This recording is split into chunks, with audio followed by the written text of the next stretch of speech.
Welcome student to our virtual classes. Bienvenidos estudiantes a nuestras clases virtuales. Hoy vamos a explicar las temáticas de nuestra segunda guía, pero primero vamos a recordar nuestro valor del año, teamwork. Y para recordar este valor del año tenemos la siguiente frase. Individually we are one drop, together we are an ocean.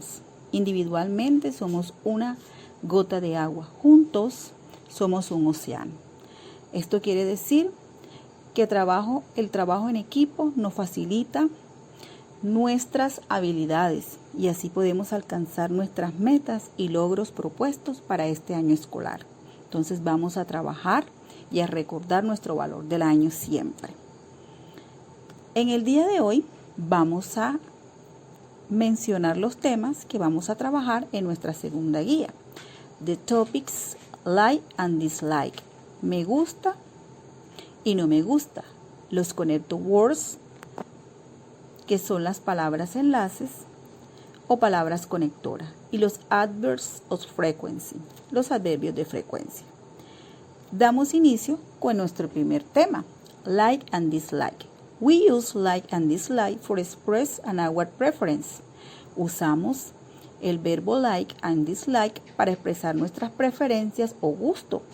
Siempre vamos a relacionar el verbo like con una carita feliz, me gusta, y el verbo dislike con una carita triste, no me gusta.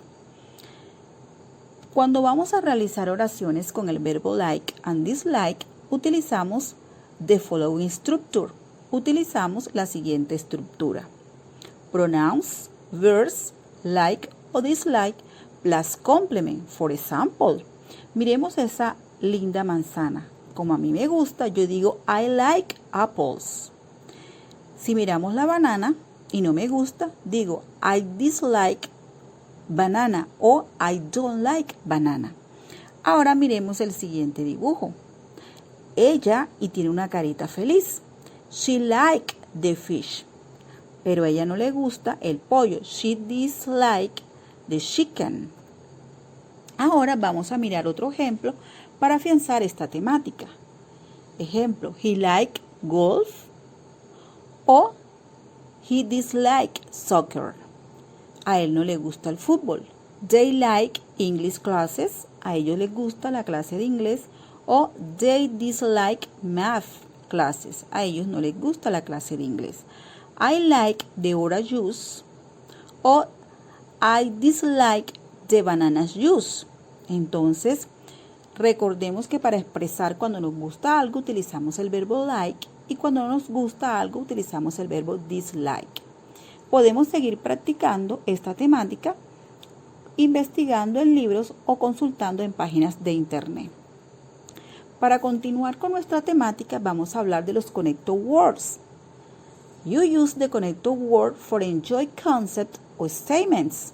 Entonces nosotros utilizamos las palabras conectoras para unir oraciones o conceptos dentro de un texto. The principal are but, and, however, because, also. Entonces, los principales conectores son but, que significa pero, and, que significa y, however, que significa sin embargo, because, que significa porque, also, que significa también. Ahora vamos a mirar las funciones de estas connector words dentro de una oración. Cuando utilizamos el connector word and, lo utilizamos para adicionar otra oración y sabemos que significa y. Utilizamos but para contrastar o dar oposición a una oración y significa pero. However, para contrastar o dar oposición y significa sin embargo. Because se utiliza para dar razón de una causa o el por qué. Y also también se utiliza para adicionar y significa también. Ahora vamos a dar ejemplos para afianzar mejor esta temática de los connector words o palabras enlace. For example, my friend play golf. I play soccer. Mi amigo juega fútbol y yo juego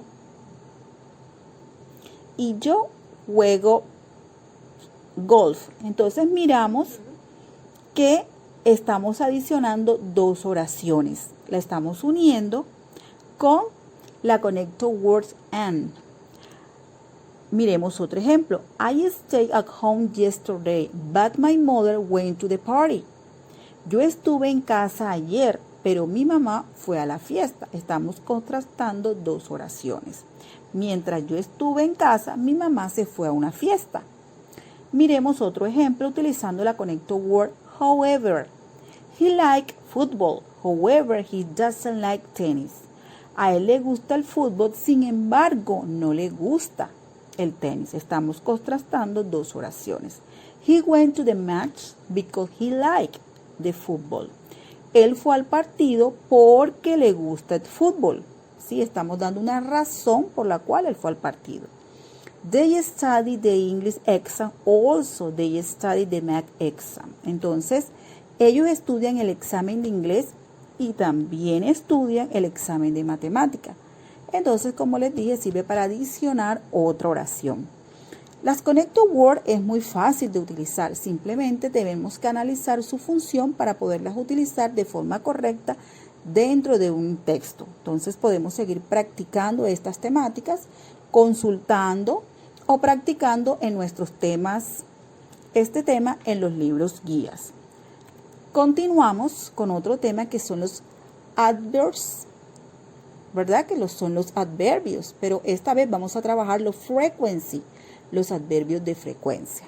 Entonces, you use for the script how often something occur.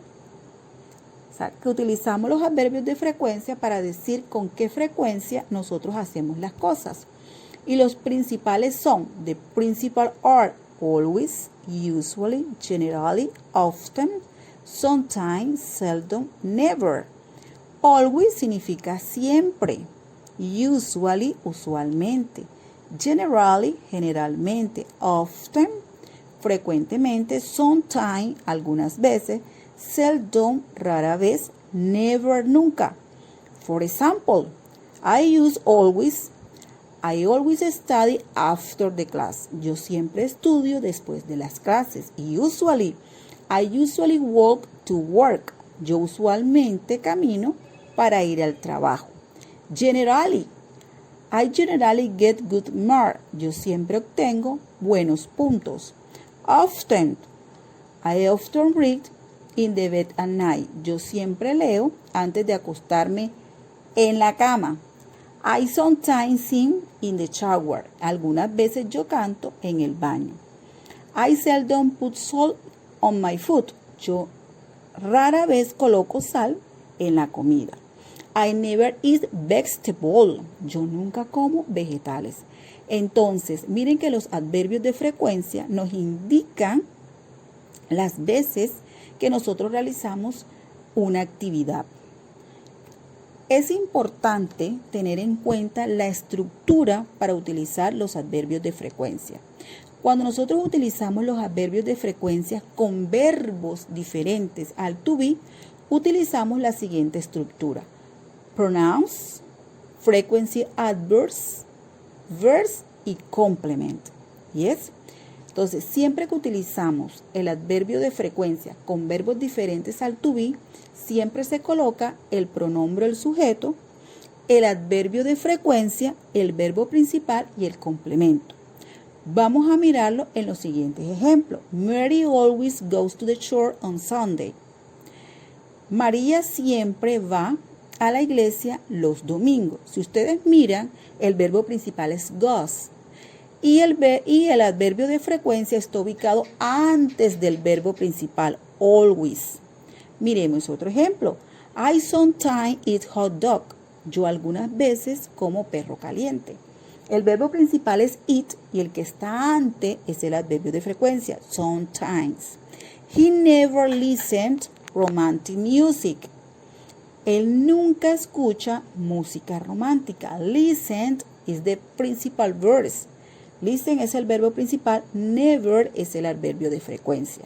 Entonces miremos que la estructura, cuando es un verbo diferente al to be, el adverbio de frecuencia va antes del verbo principal.